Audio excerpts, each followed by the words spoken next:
Free college support loses 3 billion. DSWD loses 96 billion. Idagdag ko na rin dito yung Armed Forces of the Philippines Modernization Program loses 15 billion. Dami nilang binawasan. Tapos, maliban sa AKAP, ano? Kasi ang AKAP, wala sa National Expenditure Program, siningit lang. According to Mr. Ted Pailon, 288 billion ang naidagdag sa budget ng DPWH.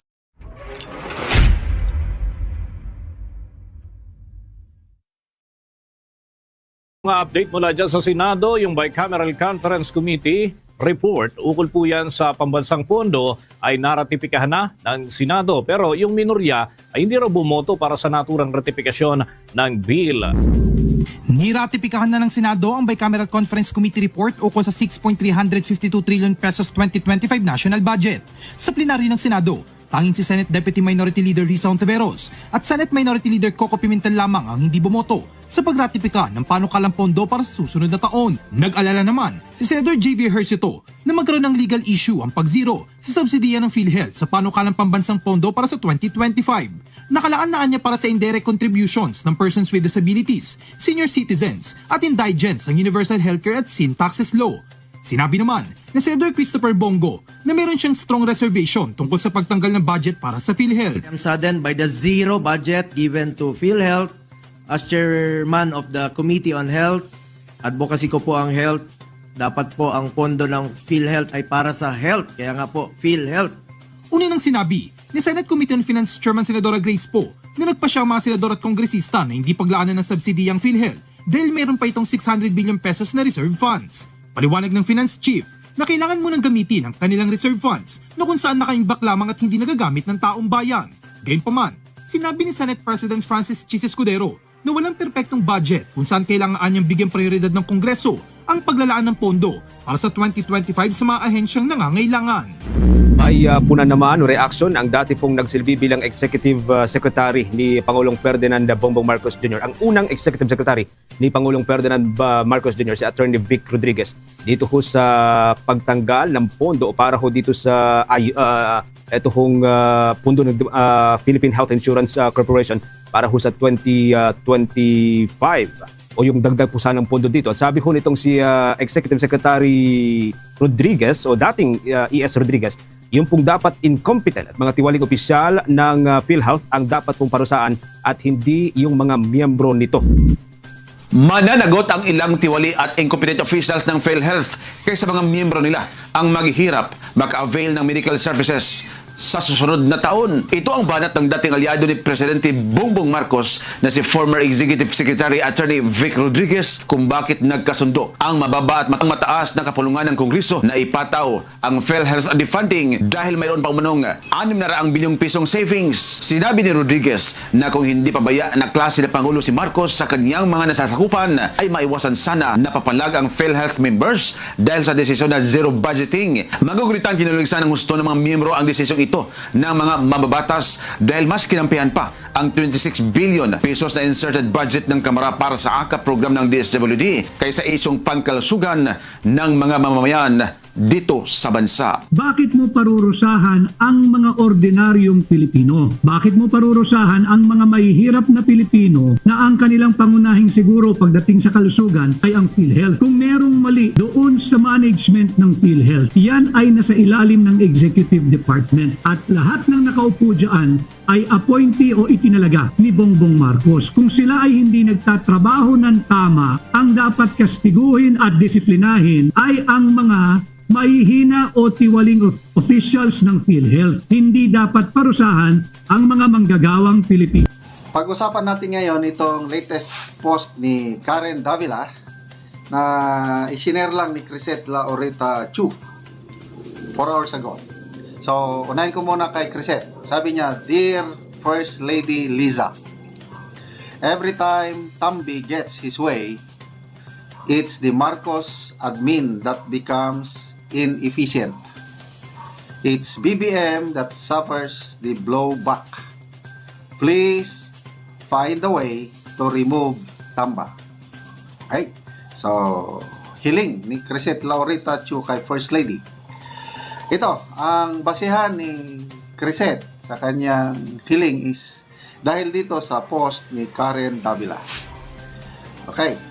So, sabi ni Karen Davila, BICAM gainers and losers in the 2025 budget. Yung dagdag bawas ba? Sinong nanalo? Sinong natalo? Who wins? Sabi ni Karen. Congressmen and senators with AKAP or Ayuda sa Kapus ang kita program. Congress gets 26 billion and senators with 5 billion. Okay. This should be with the DSWD, allowing legislators to distribute the government-funded program is max of patronage politics. Mabigat ito.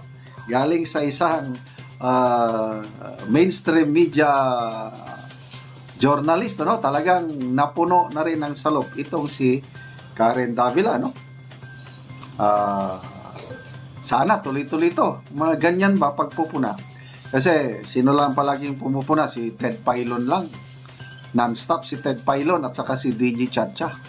Sino pa? Sina Rigoberto Tiglao, yung mga journalist, sina Malotikia. Mabuti, paminsan-minsan, ganito, Jason sa paminsan-minsan, kailangan natin yung ganitong boses ni na Karen Davila. So, ang panalo, mga senador at kongresista. Kasi yung AKAP Ang natalo, ito, DepEd loses 12 billion. Tinanggalan. Ito ata yung pambili ng mga equipments para sa special learning activities, gano'n. CHED loses 30 billion. Ako, laki. Free college support loses 3 billion. DSWD loses 96 billion. Idagdag ko na rin dito yung Armed Forces of the Philippines Modernization Program loses 15 billion. Dami nilang binawasan. Tapos, maliban sa AKAP, ano? Kasi ang AKAP, wala sa National Expenditure Program, siningit lang. According to Mr. Ted Pailon, 288 billion ang naidagdag sa budget ng DPWH. Ay, sa pang-loser pala, yung PhilHealth. Sa National Expenditure Program, 74 billion ang subsidy o budget. Mula sa House of Representatives, kasama ang PhilHealth. Pagdating sa Senado, kasama pa rin, may budget pa rin ang PhilHealth. Nakakapagtaka, pagdating sa BICAM, biglang nawala, naging zero. Kaya sa interview ni Ted Pailon kay Senator Pimentel, tinanong bakit nagkaganon. Sabi naman ni Senator Pimentel, hindi ko alam bakit nagkaganon. Kaya ang dami ngayong nagrereklamo yung zero budget ng PhilHealth. Okay, magbasa tayo ng mga comments. Alan Almoradi. AKAP is not in the National Expenditure Program in violation of Supreme Court decision. Let us support Senator Pimentel to elevate this issue to the High Court, including PhilHealth zero budget. Yun ang sa panayam ni Ted Pailon, nabanggit ata na I don't know saang forum nabanggit ni Senator Pimentel na he will raise the constitutionality of this fattened, pinatambok, pinatabang budget, dagdag bawas. Shine Sun. I visited the ER of a private hospital this week and overheard a patient expressing their desire to be transferred to a public hospital. Out of curiosity, I asked one of the medical staff about the situation. They explained that the patient wanted to transfer because they could no longer use PhilHealth at that hospital. Seriously? Why would that be the case? Hindi ko alam exact details bakit hindi nila magamit. Pero nakakalungkot lang, lalo na sa mga taong hirap sa buhay. God bless the Philippines. Bakit hindi nila, baka yung hospital na yon, maraming utang ang PhilHealth. Ganyan eh. Ang daming reserve fund, ang daming excess fund. Yung 89.9 billion na binalik sa National Treasury, excess yun eh. Kaya lang, ang dami namang mga private hospitals na hindi pa nababayaran ng PhilHealth. I don't know kung anong puso, anong isipan ng mga PhilHealth officials na ang dami-dami nilang pera, billions of pesos. Kaya ang daming naghihirap na pasyente. Nakakadismaya. Okay, so may nag-reply dito kay Sunshine. Nag-react. Okay. Yes, because PhilHealth is not paying their dues at private hospital. Tama, sabi ko na nga ba eh. Saan na po punta yung pondo daw na 400 billion? Here in Indonesia, sabi ni Rodrigo Busa, here in Indonesia as an OFW, healthcare is free. Wow! Doon na lang tayo sa Indonesia pala. OFW ito ha. Libre. Sana all. I had Bell's palsy. They paid for my doctor's appointment, medicine, and therapy. I don't know what would happen if I was in my own country. They took care of their working population. Ang galing naman ng Indonesia. Libre lahat. AKAP is a band-aid education. Band-aid education. AKAP is band-aid. Education is the solution. Guess what they want to dump down the population by removing budget from departments that shaping our country's future. Oh, sinasabi niya, gusto ng mga politiko na maging bobo ang mga mag-aaral natin. I guess it's really true. 6 years is too long for a bad president. And too short for an amazing president. Ma'am Sarah, please run for president and just be half as good as your dad. You have my vote. Nakakano naman. Nel Kim Park, sabi niya kay Sian San, konti lang kasi covered ng PhilHealth. Depende sa sakit. Kung pandemic like COVID, malaking kinita coverage sobra 50% sa total bill. Pero minsan may rare na sakit na wala sa listahan ng PhilHealth. Gaya ng nangyari sa akin noon. 20,000 total bill. 2,000 lang covered ng PhilHealth. Ano ba naman to? Kasi unknown virus, bacteria daw.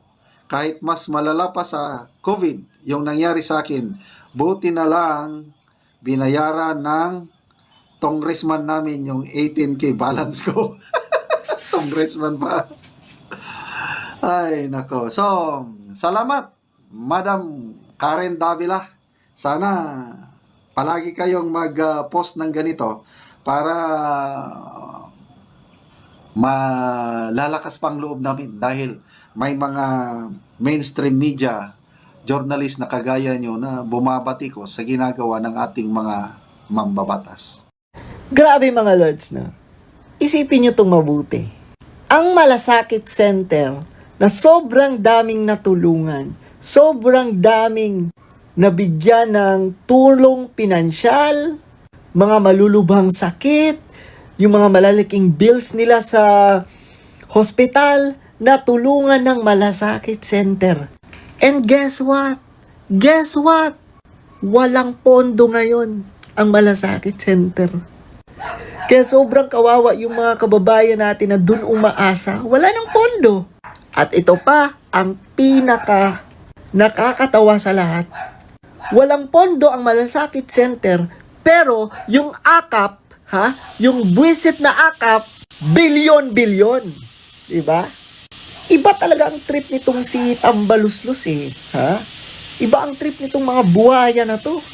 Kaya, mga lords, no, sige. Inaprubahan nila ang akap. Ibibigay kuno iyan sa mga kababayan natin. Advice ko sa lahat ng mga kababayan natin, tanggapin nyo. Tanggapin nyo. Pero please lang, wag nyong iboto yung mga hinayupak na yan. Ha? Grabe. Imagine mo yung Malasakit Center na sobrang daming kababayan natin na natulungan, Luzon, Visayas, Mindanao, hindi nila pinupunduhan. Pati yung PhilHealth, no? Ang mga kontribusyon ng mga members ng PhilHealth, tinanggal din nila, kinuha nila. Sige nga, ngayon nyo sabihin na ang gobyerno na to ay may pakialam sa mga Pilipino. Ayuda! Ayuda! Aanin ang ayuda! Nakakatawa si Grace po. 'Di ba? Nakakatawa si Grace po, si Cheese Escudero, at saka yung ano nila daw, yung sa Bicam, Diyos ko. Pa-Bicam pa kayo. Wala namang kwenta. 'Di ba nung wala pang Bicam? Sabi nila Grace po, hindi natin papayagan. I-check dapat ang mga insertion.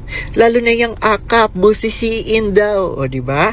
Yan yung mga sabi ng ibang mga senador.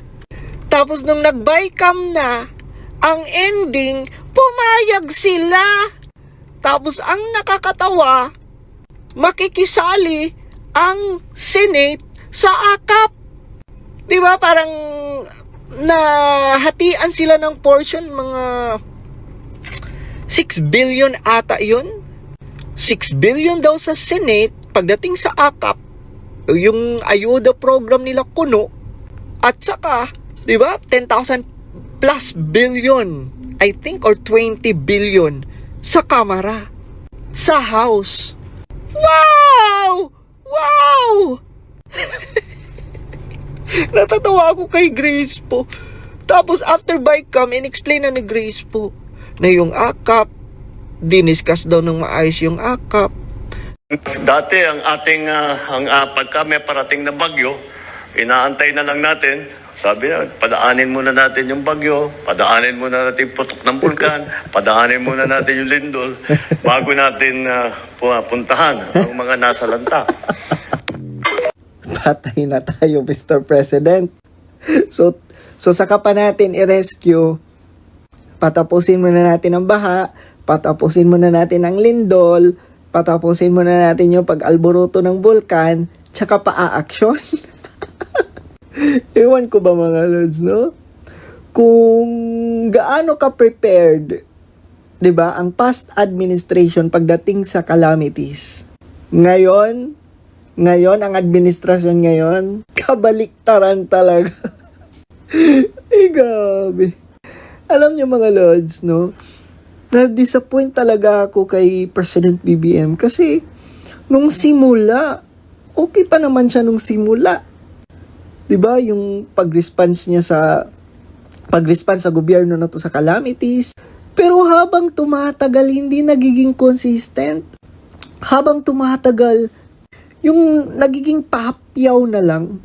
More on papogi na lang. More on pamumulitika na lang. Hindi talaga yung totoong serbisyo para sa mga Pilipino. Grabe to mga lods. Grabe namang Christmas party to, PhilHealth. Grabe. 137 million. Anong katarantaduhan to? Diyos ko, tingnan nyo mga lods ha. If this is true, oh my God. Tingnan nyo, di ba? Coffee table, book, 3.5 million. Special newspaper, feature in national broadsheets and tabloids, 6.8 million. Oh my God. Tingnan nyo mga naan dyan. Gala night, 4.4 million. Gala night, pros, 13.9 million. Ay, grabe! Sana all, may time pa kayo dyan, no? At ang bongga-bongga naman ng Christmas party nyo. Ha, nakakaputang ina kayo. Yan tayo. Tapos yung mga kababayan natin, nagkukumahog, namumblema sa bayarin sa ospital, namumblema sa kanilang mga malulubhang sakit. Tapos kayo, party-party! Tang-igit. Diba? Paano kaya nila nasisikmura ito? Diba? Paano nyo kaya nasisikmura yung mga ganito? Diyos ko, magkaroon naman kayo ng delikadesa. At yun na nga mga kababayan, ano na ang masasabi mo? Kung mayroon kayong hinaingat komento patungkol sa balitang ito, please comment down below. Pag-uusapan natin yan sa comment section. At kung nagustuhan nyo ang video, ay huwag kalimutang mag-like at i-share na din para mas marami pang makaalam at umabot ito sa marami sa ating mga kababayan. Maraming salamat po!